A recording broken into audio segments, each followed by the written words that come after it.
மேட்டூர் அணையின் அடிவார மட்டம் சாலையில் ஐயப்ப பக்தர்கள் சென்ற பேருந்து கவிழ்ந்து விபத்துக்கு உள்ளாகி 8 பேர் காயமடைந்திருக்கிறார்கள்.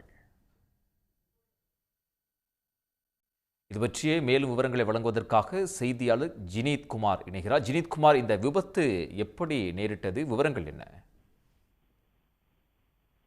வணக்கம். மேட்டூர் அணை அடிவாரம் மட்டம் சாலையில் ஐயப்ப பக்தர்கள் சென்று கொண்டிருந்த பேருந்து கவிழ்ந்து 8 பேர் காயமடைந்திருக்கின்றனர்.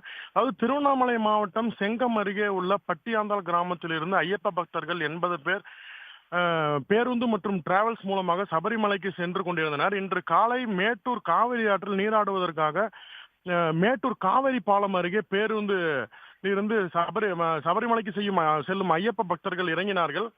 அப்பொழுது பேருந்தில் வெறும் 10 பேர் மட்டுமே அமர்ந்திருந்தனர். டிரைவர் பேருந்தை பின்னோக்கி இயக்கி சென்று கொண்டிருந்த போது எதிர்பாராத விதமாக பேருந்து 40 அடி பள்ளத்தில் கவிழ்ந்து உள்ளது. அதிலிருந்து ஐயப்ப பக்தர்கள் சுமார் 9 பேர், மோகன்குமார், தண்டபாணி, வேலாயுதம், முருகன், பன்னீர்தாஸ், பச்சியப்பன் ஆகிய 9 பேர் லேசான காயத்துடன் தப்பித்தனர். இவர்களை மீட்டு அருகில் இருந்த மேட்டூர் அரசு மருத்துவமனைக்கு சென்று அனுப்பி வைத்தனர். இவர்களுக்கு முதலுதவி அளிக்கப்பட்டு மீண்டும் சபரிமலைக்கு செல்வதற்காக மாற்று பேருந்து அமைத்து தரப்பட்டுள்ளது. இச்சம்பவம் குறித்து மேட்டூர் போலீசார் வழக்கு பதிவு செய்து விசாரணை மேற்கொண்டு வருகின்றனர்.